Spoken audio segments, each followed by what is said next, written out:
Welcome to the Unlearning Labels podcast.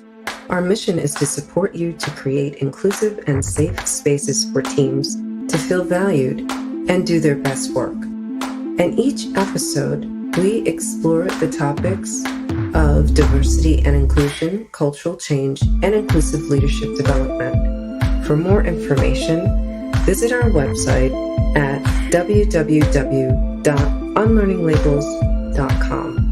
There you can read our blog articles, listen to previous episodes, and contact us to work with us directly. Now, enjoy the show.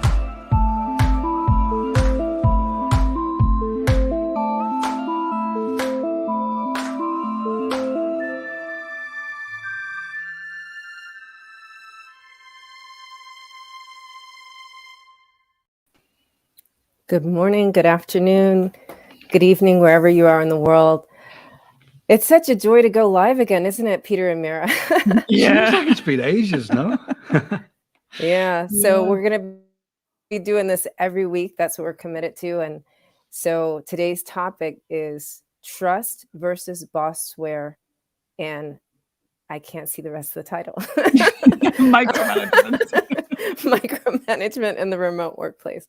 So for those of you who are new to our Unlearning Labels podcast, you can go to our website, which is www.unlearninglabels.com. There you can read our blog articles and listen to previous episodes, which are on iTunes as well as Spotify and any place they have podcast streaming. So let's get into it today. So we came up with this topic of trust, right? Because when you think about unlearning labels and diversity, equity, and inclusion, quite often the underlying issue is a human issue, which is we just don't trust each other, you know? And so now that we've been forced to be in this remote working world, we've found more ways to control. And so that's what we're talking about with the Bossware and the monitoring software and everything. So who wants to go first? Looking at me? Okay. Yeah. All eyes on Peter. I mean, this is a topic that, I mentioned this in the comments before on LinkedIn. It's definitely close to my heart because it's always a challenge in organizations to get it right as a leader. You know, you can be a people manager and push things around and be very task orientated, or you can show leadership qualities, which are more soft skills, right? And build trust and listen to people and be compassionate and have patience. And what we've noticed since COVID, you know, in the last, 22 plus months is that people are becoming more self-aware, which is amazing. That really does warm my heart. But there's also been a massive upsurge in companies trying to cut corners. And instead of developing their leaders and creating psychologically safe spaces, they're looking towards software solutions. And yeah, they're called tattleware. I don't even know what that word means, you know, as a label. But bossware kind of makes sense because that's what it is. It's trying to boss people instead of saying, look, we trust you. We've got your back. Do your best work. And you know, for me as a leader, all I can say is in my career, I was trusting first. It was never easy because there's times when, you know, I might clash with someone in terms of the personality or, you know, my best guess is they may let me down. But it was always the best way to trust first. And then you can always lovingly course correct and give feedback, nurture and coach people versus micromanagement, bullying, coercion, and this crazy, you know, quite, what's the right word? Shocking when I first read some of these articles about spyware that takes shots via your webcam every couple of minutes. And imagine, just the privacy issues. You're trying to do your best work. You might have kids, dogs, cats, your family in the background. I just find it quite shocking that companies would even consider trying to monitor their people that way rather than actually bolstering their managers by giving them more training. Yeah, so that's what we wanted to explore today, I guess. Yeah. It's interesting, isn't it? And my first, I wouldn't say my first response, the first thing that actually crossed my mind when we started talking about it is really what you said. It's cutting corners. I think one of the reasons why is, leadership is changing, management is changing, and all of that is changing because first of all, we are evolving. The other thing is,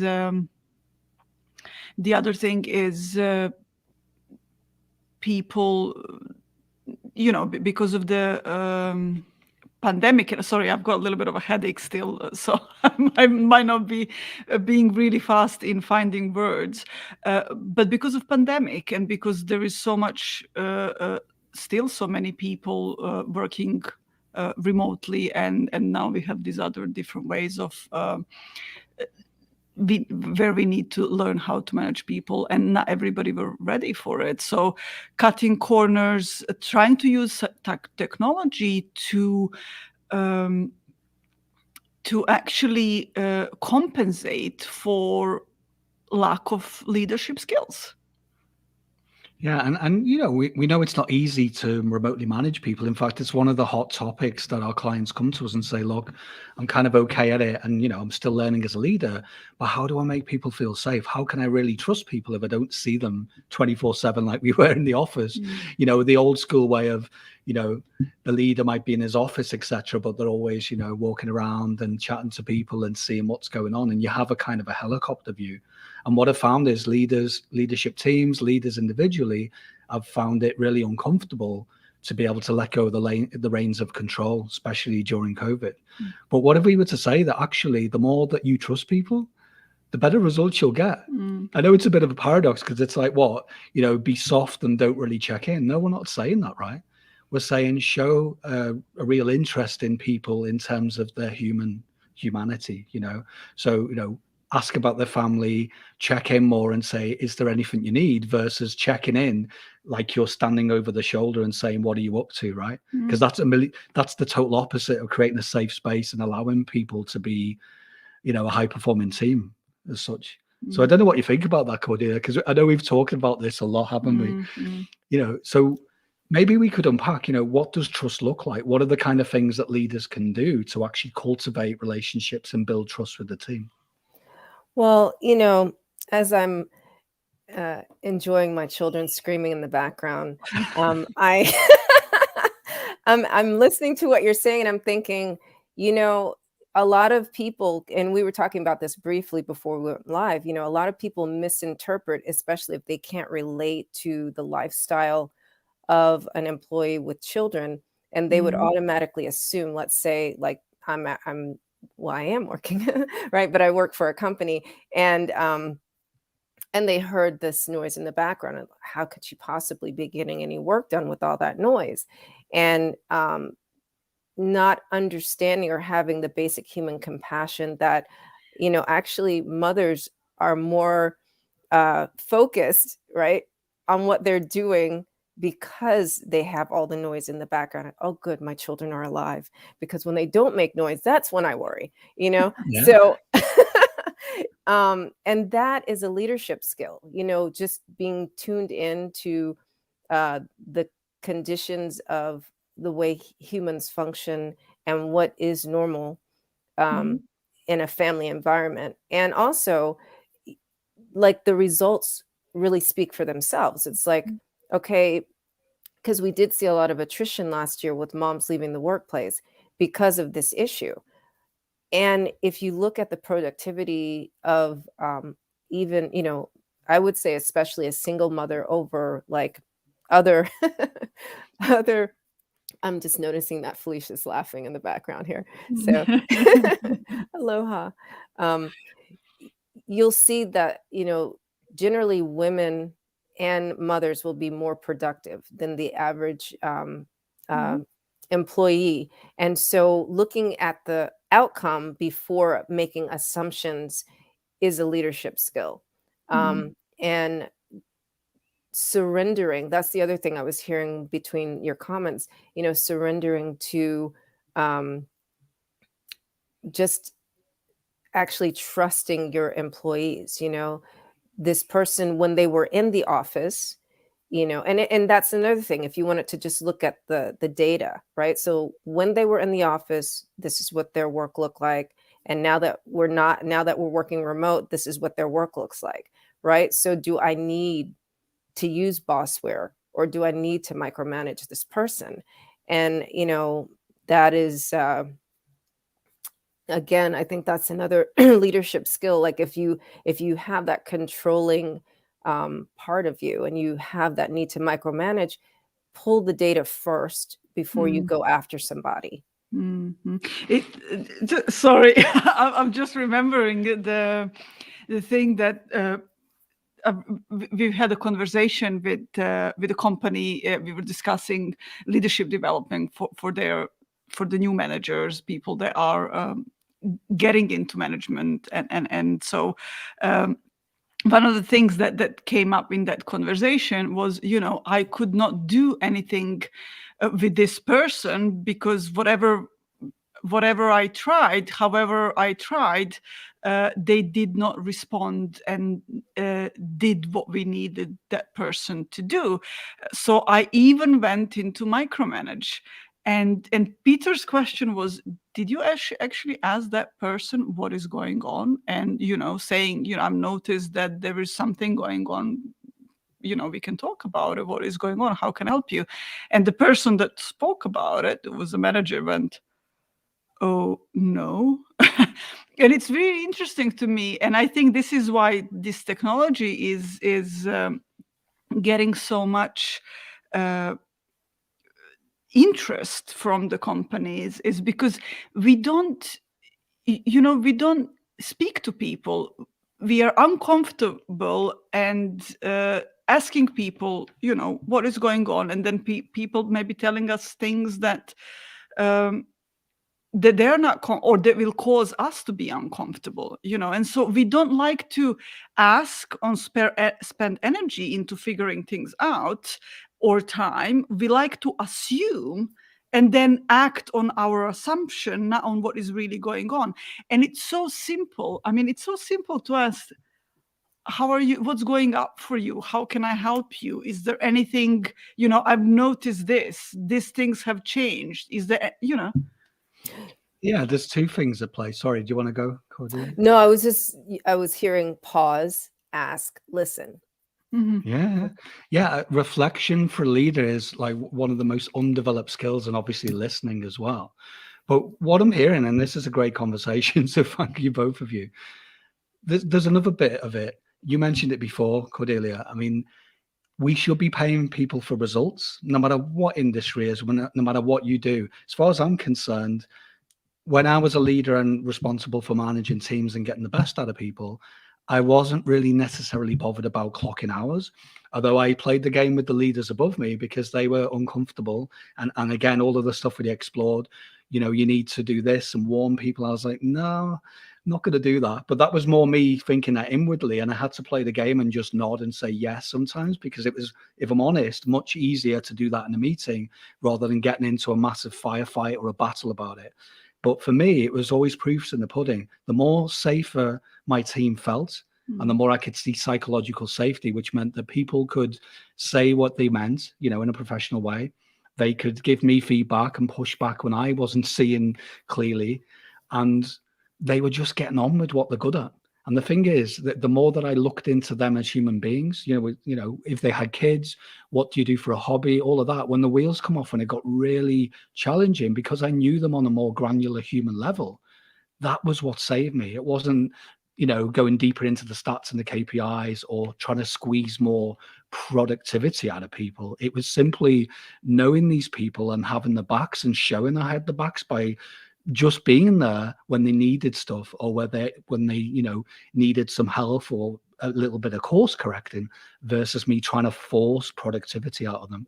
So this is the thing for any leaders listening to this. It's better to focus on the results and set your team up for success that way than forcing them to clock in, clock out, because that's an old way of looking at things. It's so 19th century factory. And let's be honest, we're already well into the 21st century. And I'm hoping that shifts, I want to welcome those of you who are watching live. This is also recorded. Thank you, Felicia, and Miha is also here, and whoever else is here. If you have any questions or comments, please do put them in the comments. And so I want to just share what Felicia said related to what Peter was sharing. Pre-COVID, how many employees did you know that were sitting at a desk in view and were not really producing, right? So what's the difference? You know, if they, you know. Well, you know what? Thank you for sharing that, because honestly, there isn't really a difference, because there's always going to be people that need love and support and coaching to get them back on track. And, you know, sometimes, in rare cases of mine, you know, if you're a leader, sometimes you have to let people go, cut them loose, and allow them to find something more meaningful.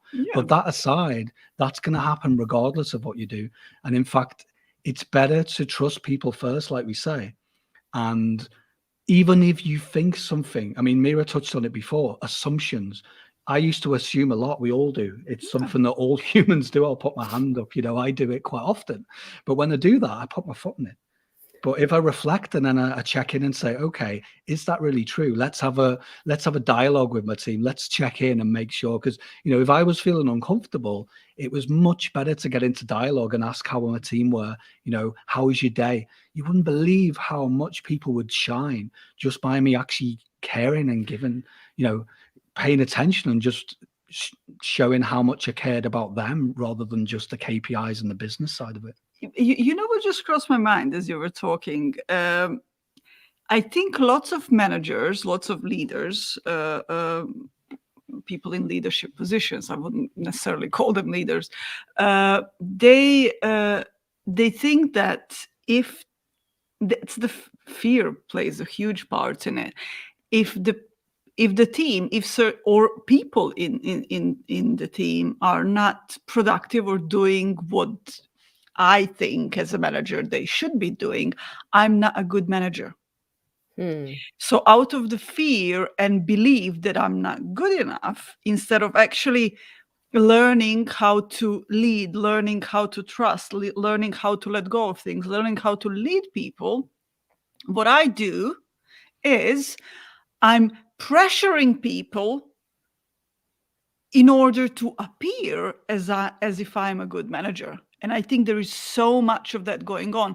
People think that by learning to be better, by having a coach, by having a mentor to whom they're going to open up and say, you know, I don't know what's going on. Can you help me? They will rather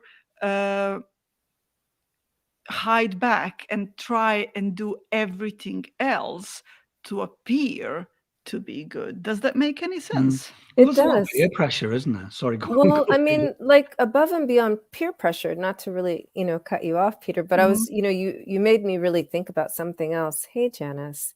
Thank you for joining us. You made me think of something else. You know, really the software that companies choose to use, it's more of a policy issue, isn't it? Because they want to have something something measurable in place. I know we kind of touched on this before. And when we think about policies, right? A lot of the policies, like you said before, Peter, are quite antiquated, right? The whole system is quite antiquated. In fact, I'm going to be just a little bit provocative here.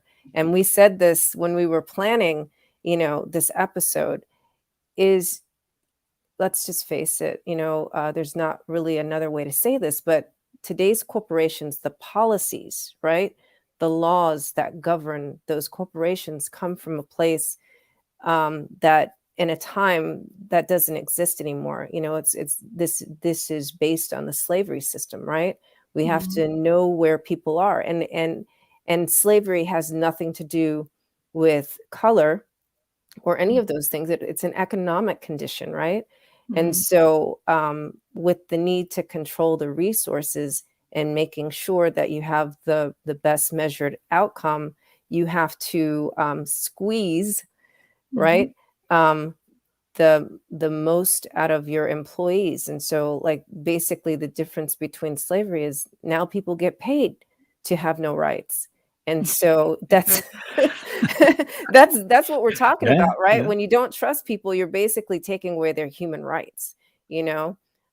So Yeah, interesting. You know what isn't it? springs to mind as well, and I don't know if I shared it with you both, but I was going to write a post in the week, but I was a little bit nervous because it is very provocative, but it's not to do that to get attention. I really, it's a good link into what we're talking about, a good segue.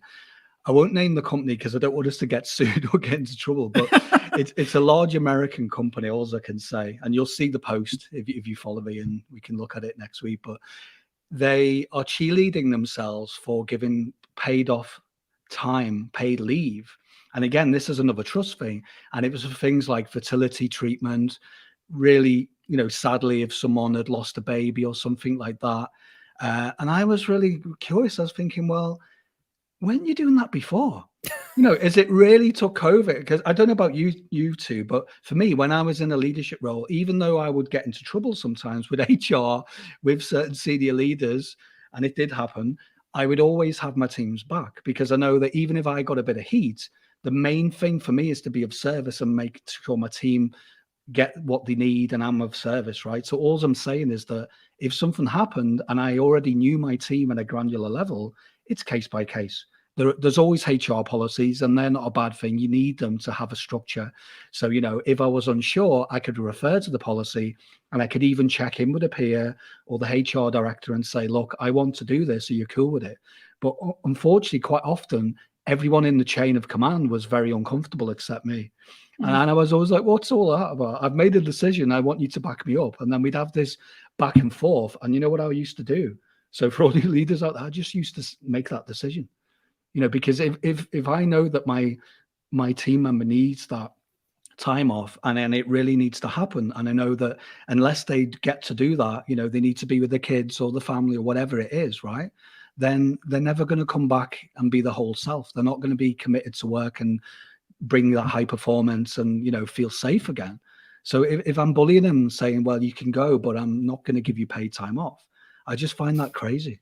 And as it really took a pandemic to wake companies up to say, wow, look at us, we're giving paid time off for this. And they're actually trying to shoehorn that as a benefit for when you start with a company. Well, honestly, I'm going to call you out for that because I know I'm ranting here, but honestly, for me, if you create a safe space and you trust your people already, then you already do it case by case. You shouldn't have to promote or boast about it, on LinkedIn and try and make out you're a great company. Because if that's what it's only just happened now.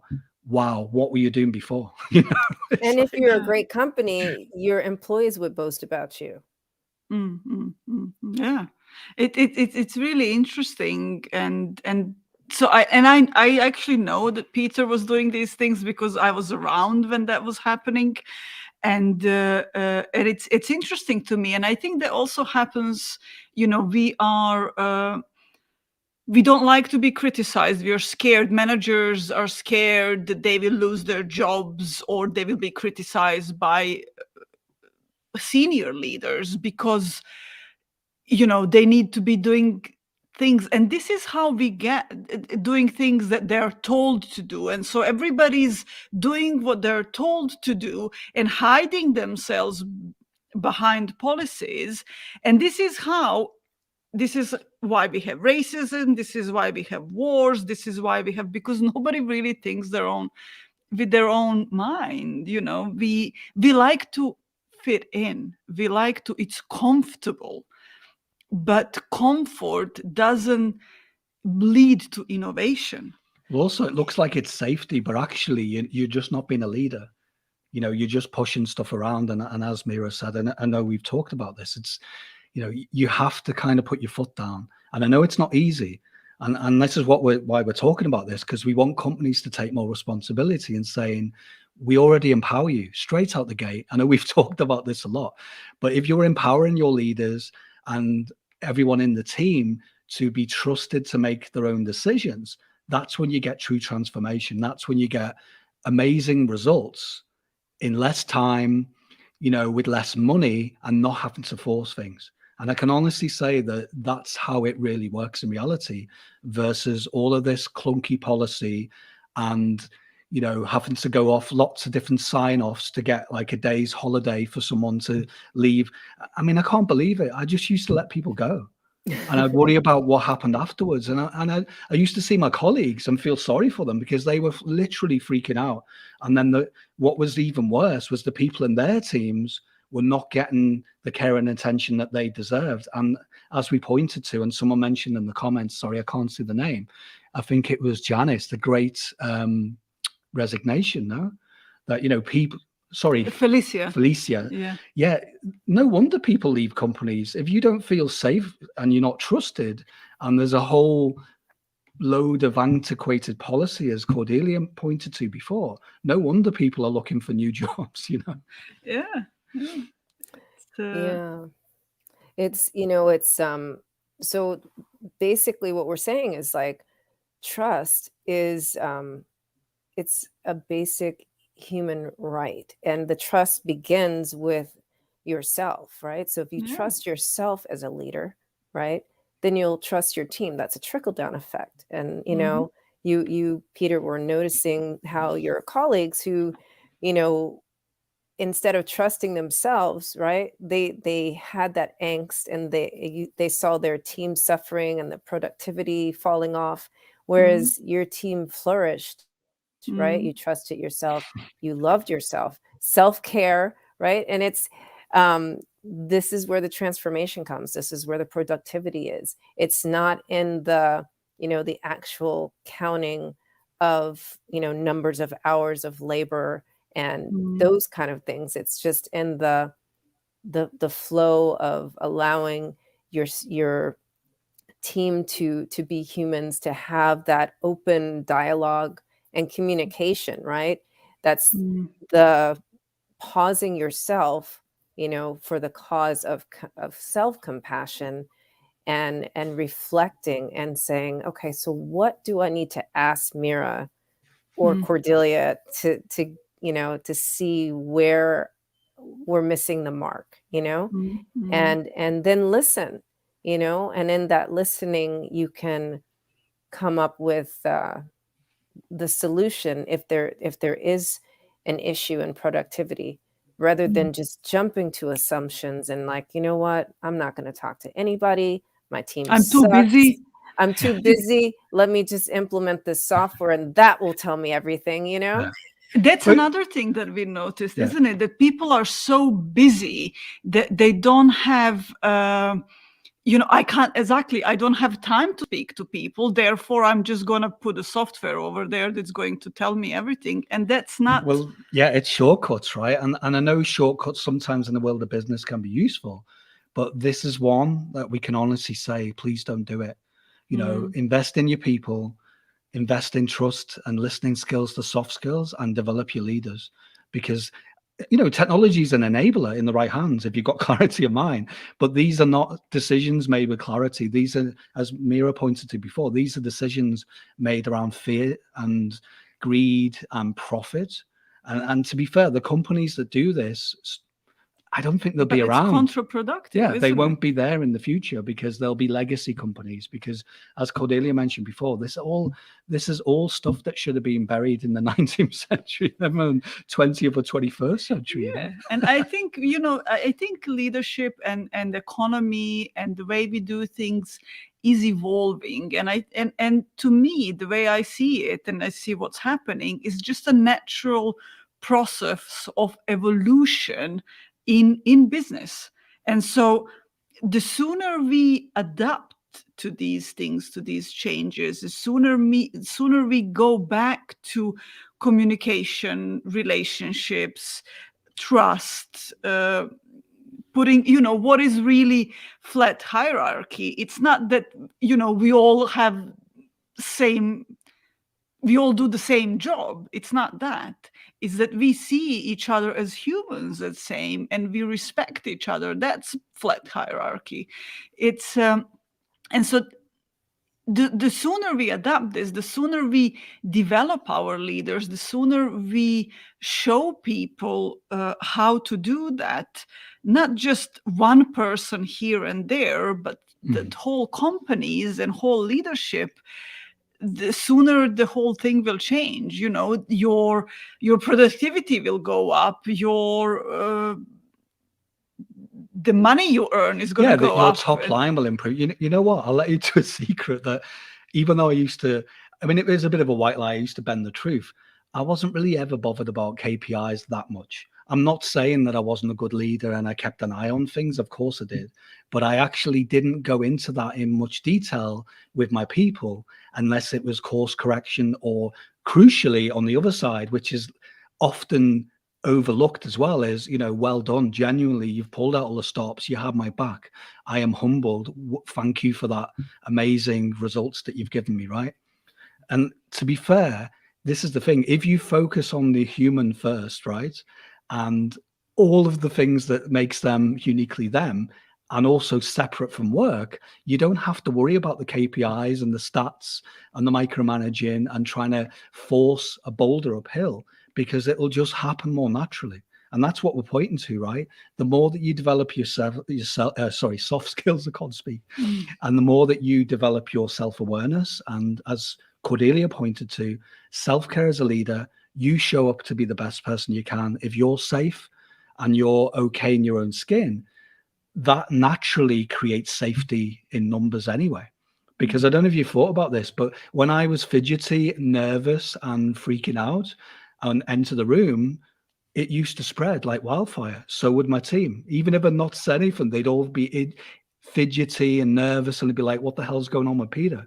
But when I was relaxed and I had the back and I just was okay with whatever was going to happen, no surprise, my team were like, okay, everything's cool. Let's just get on with our work. Yeah, it's the way you're being, right? So if you are being if you are being a beacon of light, if you are being trustworthy, then, the team will trust you. So I'm noticing now, like, there are people joining us from Facebook and LinkedIn. I totally forgot that we're live on both. So I just want to acknowledge that. If anyone has any questions or comments, thank you, Ted and Janice, for joining, and Felicia. Actually, what I was showing is she gave us the, I believe that this is actually the definition of trust: firm belief in the reliability, truth, ability, or strength of someone or something, right? And that is very integral to any relationship, but especially when we're talking about the workplace and leadership. So that's a major soft skill to have, and just something to introspect about, as an individual.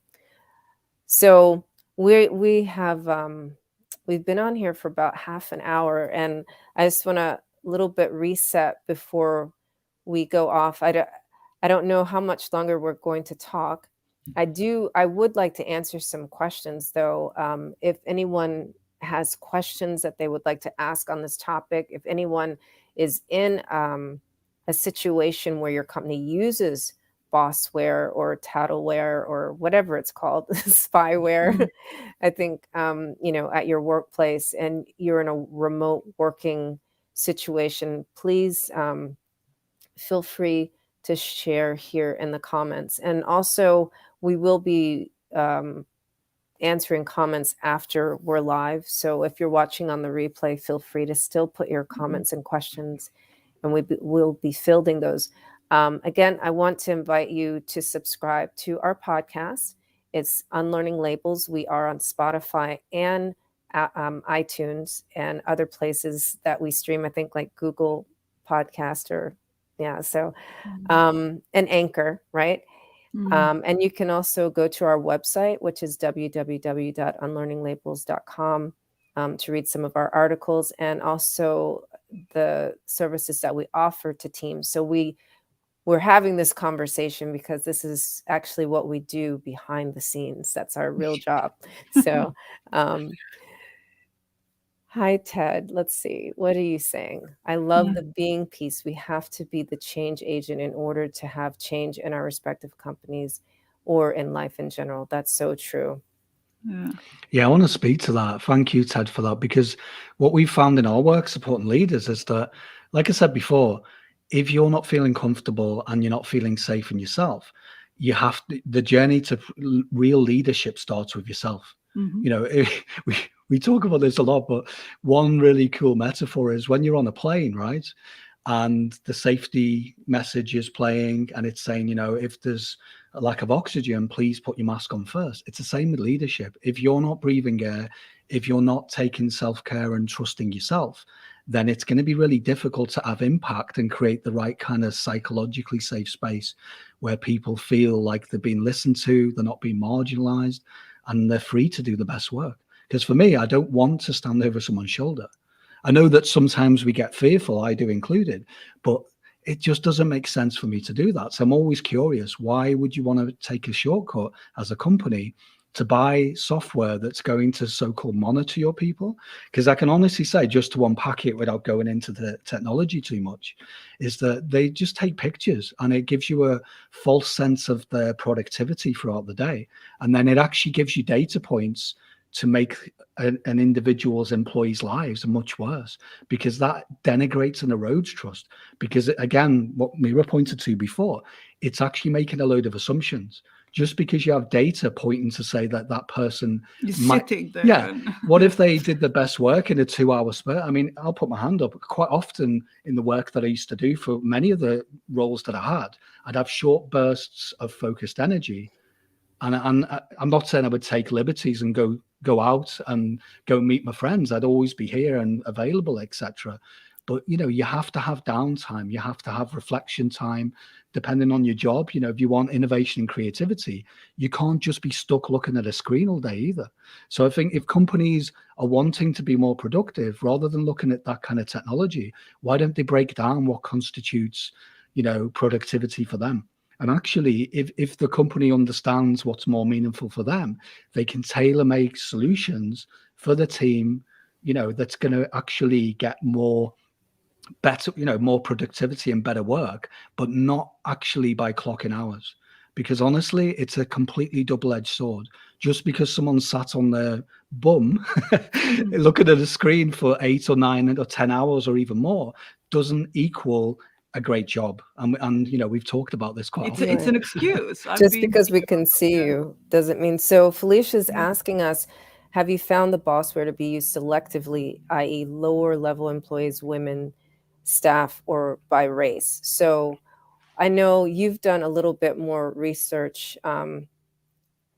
Well, again, it's only something I've looked in the last 3 months. I didn't even know this. I'd heard that spyware's been used for years, by clandestine operations, the CIA, that kind of thing. And that's where it's come from. And some of them, I won't name them because I don't want to give them more traction, if I'm honest, but some of them are touted, let's be more social so you can see someone 24/7 in the comforts of their own living room. But that scares me. That's Orwellian business, because we need to be private. We need our own downtime and our own safety. And if we're not in a meeting on Zoom, why should we be forced to have our camera on? What kind of things privately could happen in your house, especially if your children are running around, your family and all of that. It just doesn't make sense. What I've found is, sadly, it is used for mostly entry-level roles. I don't see many senior leaders being monitored with this spyware, if I'm honest, but that might not be the case. I've only started doing research in it in the last few months, like I said. But usually customer service operations, entry-level roles where, sadly, they are kind of forced to be productive because they might be available to take inbound calls or make outbound calls, account management, that kind of thing. So it's kind of those roles where I see it becoming prevalent and actually becoming commonplace, sadly. And they're the roles that, funny enough, it's needed the least. And also where we see the lack of trust, and there's many more companies, technology-based companies, that have management in Western countries. So they are based, headquarters are based in Western countries, but then they have technical staff, people that actually are doing development and all of that, if it comes to developing software, or even having like companies that have some kind of like answering coding and system, stuff. or again, my mind is just Anyway, really, I just want to help you out because I know what you're trying to say. Just I worked for a company that we had our customer service in Chennai, India, right? So Yeah, exactly. and Yeah, then yeah. there's other companies that use like places in the Philippines. So yeah. And so we've seen that management doesn't trust people that are, and I've heard of software development companies in Eastern Europe, in places where the technical people are really good, and in India as well. But then because they are that's racist, they're not on the same level of development, you don't know them, they are different people, it's different culture, they will what Peter would say, take the piss out of us, and not respect. They will just use us. So therefore, we have to monitor. So that's what we've seen. Yeah, sadly, in certain countries where there's a lack of proper stringent labor law, I'd like to, I'm not going to name certain countries that we've worked in, but people can guess, we've already seen it sadly happening. So, for example, I've heard of candidates applying for roles and then finding out that they are going to do certain things like that. So at least they found out, which is a good thing, because then they can just say no. Because, yeah, for anyone looking for a job now, you shouldn't ever put up with that kind of thing. Because, again, if you're going to do your best work and you want to feel safe and included and feel like you're part of something meaningful, then the last thing you want is to be covertly monitored. Because even if you sign off on it, what we're finding is, I mean, again, I don't want to veer off too much, but I've even seen a whole company where their staff knowingly want to be microchipped so they can be tracked, which I find really bizarre. But that's another side issue on, the technology. But what we're saying is that if a company, for them, if it makes sense for them to not trust first and act by using technology, I can honestly say that you're not going to have a great time in that company. I'm just putting it out there, So be a bit more discerning. And if there is such a thing as this great migration, then surely companies need to take note. Sorry, what did I say? Resignation. Migration. So, sorry. And Peter, I just wanted to. Well, it is a migration out of companies. Yeah, out of companies, into entrepreneurship in most cases. So I just wanted to say, Peter, people recognize that you have excellent points, and we appreciate your detailed explanation. So it's not that you rant or veer off at all. You just I do rant quite, but I like like I said, you it was your idea to do this topic. So because you've been doing the research, like you said, the past 3 or 4 months or so. So, and just so everyone knows, we will be going live every Wednesday at the same time. Next week, the time will be the same for Americans, but different for Europeans, because Americans, right? Like speaking to the cultural differences, Americans, we do stuff in our own time. We don't have to be with the rest of the world. So, and I guess this week's been challenging, right? With the clocks going back. It'll be 10 a.m.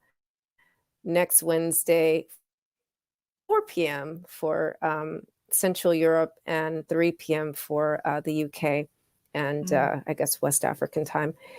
And we'll just be going live on different topics. So you have to stay tuned. We will not announce the topic until a few hours before. So just look out for us next Wednesday. This has really been a great discussion, Peter and Mira. I really enjoy working with you so much. We started this podcast, can you believe, like in January this year, and like we've almost done a whole year. So and it's been really I mean we have these kind of conversations without recording them, and who knew Mexico changed time already too. Yes, like Europe. Thank you. I'm so confused. My calendar's all over the place. It's surprising that some meetings I've even attended because I've get the time off completely. No, but honestly, thank you, Cordelia, because it's been such an amazing growth for me as well, and learning, because we've learned so much in that short space of time.